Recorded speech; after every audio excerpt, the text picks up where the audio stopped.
Guys आपको पता है एक न्यू वायरस आ चुका है। कोविड के टाइम पर 70 लाख डेथ हुई थी, लेकिन जो नया वायरस आ रहा है वो 50x देन कोविड है, मतलब 50 गुना ज़्यादा खतरनाक है कोविड से। European society of clinical microbiology and infectious disease, जब इन्होंने सर्वे करा 187 मेडिकल साइंटिस्टों से, तो उन्हें ये पता चला कि एक कोरोना से भी डेंजरस वायरस है जो कि अब आ चुका है। And yes, it is a global outbreak. Guys, जब कोविड आया तो उसने सिर्फ कुछ ही स्पीशीज़ को अफेक्ट करा था, बट ये already 19 bird species and 48 mammal species को अफेक्ट कर चुका है गाइस। एंड WHO ने इसको ग्लोबल थ्रेट डिक्लेयर कर दिया है।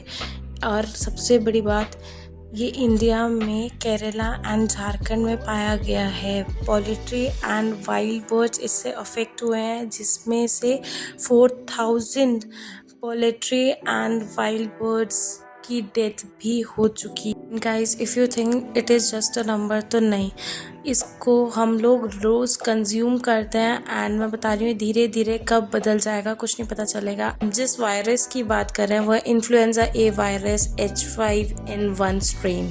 तो अगर हम पहले की हिस्ट्री देखें तो पहले जितने भी वायरसेस आए उनमें से 5 स्ट्रेन सिर्फ और सिर्फ इन्फ्लुएंजा ए के हैं। एंड मैं आपको बता दूं कि ये बहुत ज़्यादा डेंजरस वायरस भी हो सकता है एज स्पेनिश फ्लू, जो कि 1918 में आया था। इस जो वायरस है H5N1 स्ट्रेन, जो इन्फ्लुएंजा ए का वायरस है, वो आपका mother of pandemic Spanish flu जैसा भी हो सकता है, जिसमें कि सिर्फ और सिर्फ 2-3 साल में 5 to 10 करोड़ लोगों की जान गई थी। अगर हम इस ग्राफ को देखें तो बाकी सारे वायरसेस बहुत छोटे हैं as compare to Spanish flu. Guys, आप इस ग्राफ को देखकर पता लगा सकते हो कि ये वायरस कैसा था एंड कितनी डेथ्स हुई थी इन वायरसेस के थ्रू। एंड मैं आपको बता दूँ, स्पेनिश फ्लू को द मदर ऑफ पेंडेमिक बोला जाता है क्योंकि इसमें सबसे ज़्यादा डेथ्स हुई थी।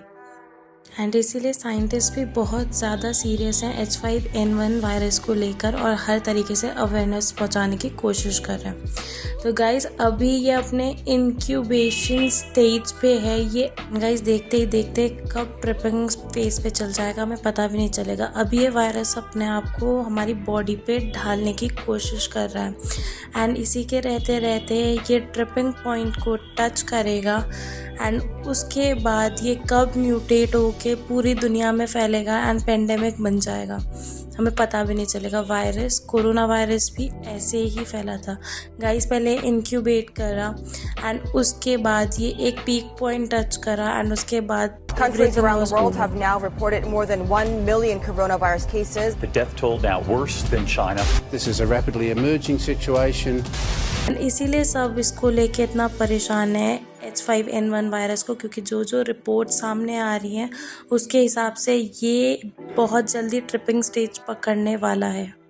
इस इन्फ्लुएंजा वायरस भी बहुत अलग रहने वाला है। अगर आप इस ग्राफ को सोचकर ये देखेंगे कि एक ही फ्लू तो इतना ऊपर गया था, बाकी के तो सारे बहुत नीचे थे, तो गाइस आप बिल्कुल गलत हैं। क्योंकि अकॉर्डिंग टू द प्रेडिक्शन, जो अब प्रेडिक्शन साइंटिस्ट लगा रहे हैं वो ये है कि ये बहुत ज़्यादा हाई पीक पकड़ेगा या फिर स्पेनिश फ्लू की तरह ही होगा, जो कि 5 to 10 crore death 2 to 3 years में कवर कर देगा एंड जो कि बहुत बड़ा नंबर रहने वाला है। गाइस, कहीं ना कहीं हम लैक ऑफ अवेयर थे 1918 में भी, इसीलिए वो mother of all the pandemics कहलाया गया Spanish flu. But it is a time to be aware and अब हम इस चीज़ों से बच सकते हैं बिकॉज इस टाइम पे हमें पता है कि ऐसा कुछ फैल रहा है, तो we should be aware and हमें लोगों को भी अवेयर कर देना चाहिए इन चीज़ों से, सो दैट हमें वो सिचुएशन बिल्कुल फेस ना करनी पड़े जो हमने कोरोना के टाइम पे करी थी। गाइस, अपने साथ साथ लोगों को भी अवेयर करें एंड प्लीज़ बी सेफ।